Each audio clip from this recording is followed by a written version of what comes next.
Nanawagan ng tulong ang isang breadwinner sa Cavite na natigil sa pagtatrabaho dahil sa tumor sa kanyang utak. Para bigyan ng mukha ang balita, Mobile Journal, Yeda Pascual.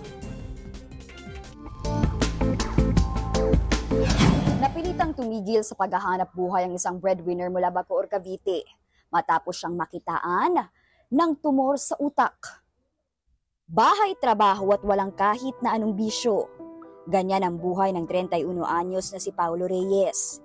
Pero nitong Setyembre, bigla siyang na-seizure 2 beses pa. Ininaray siya, may bukol siya dito sa left. Medyo malaki na.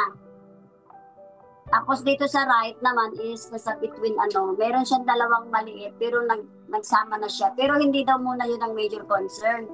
Yun dito sa left niya kasi malaki na tapos namamaga na. Bago ito, wala naman daw pinakitang sintomas si Paulo. Maliban na lang sa pagiging moody.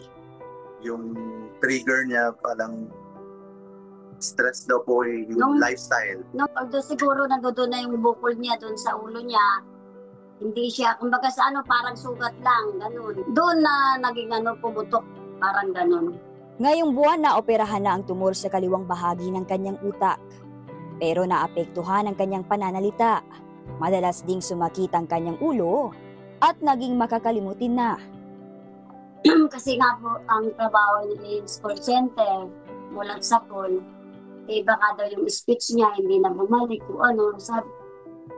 Yun po yung lagi niya worry. Hinihintay nila ngayon ang result ng biopsy ni Paulo. Dito malalaman kung kailangan na rin niyang sumailalim sa chemotherapy. Take care of your health. Kumbaga, wala siyang early signs wala siyang red flag. So, hindi ko inakala na mangyayari sa akin to. Hindi naman sa tinatakot ko sila. Pero take care of your health.